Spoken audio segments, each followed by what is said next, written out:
சொல்கிறேன். இந்த சினிமா தான் ஆக்சுவலாக எங்களுக்கெல்லாம் சாமி தான் அந்த சினிமா. எல்லாருமே சினிமாக்காரனை பற்றி ரொம்ப மோசமாக பேசுவாங்க. அதாவது வாடகை வீடு கேட்டால் சினிமாக்காரனை கொடுக்கவே மாட்டாங்க. ஐயா, ஒரு சினிமாக்காரன் உங்கள் வீட்டில் இருந்தால் ஒரு சிவனையும் பார்வதியும் கூட்டி வச்சுருக்க மாதிரியா, ஒரு சாமியை வச்சுருக்க மாதிரி. ஏன்னா எல்லாருமே நம்ம வாழ்கிறதுக்காக தான் இருப்போம். ஆனால் சினிமாக்காரன் மட்டும் அடுத்தவங்க சிரிக்கணும், அடுத்தவங்க சந்தோஷப்படணும், தன்னை ஒரு மெழுகுவர்த்தி மாதிரி எரிச்சுப்பான் ஆக்சுவலாக. அதனால தான் இவ்வளோ பேர் இந்த பாப்பாவுடைய ஃபங்க்ஷனுக்கு வந்திருக்கோம் ஆக்சுவலாக. இந்த படம் பார்க்கணும். நீங்கள் நிறைய பேர் தியேட்டருக்கு போகிறதே கிடையாது.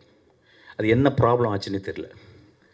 என்ன ப்ராப்ளம் ஆச்சு? வீட்டில் என்ன ரொம்ப நேரம் புருஷனோட உட்கார போகிறீங்களா, இல்லை ரொம்ப நேரம் பொண்டாட்டியே பார்த்துக்கிட்டு இருக்க போகிறீங்களா? ரொம்ப போர் அடிக்கலையா உங்களுக்கு? வாங்க, அவ்வளோ பெரிய ஸ்பேஸ் இருக்குது பாருங்கள். எவ்வளோ பெரிய ஸ்பேஸு, அதில் எவ்வளோ பெரிய மனிதர்கள் நடிக்கிறாங்க. ஒரு 1000 பேர் வேலை செஞ்சுருக்காங்க. உங்களுக்காக ஒரு கதை சொல்லியிருக்காங்க. நம்ம எல்லாம் காசிப்புக்குள்ளே மாட்டிட்டோம். இப்போ பார்த்தீங்கன்னா ஓப்பன் பண்ணிங்கன்னா சொன்னால் காசிப்பு எல்லாம் யூடியூப்பில் எல்லாம்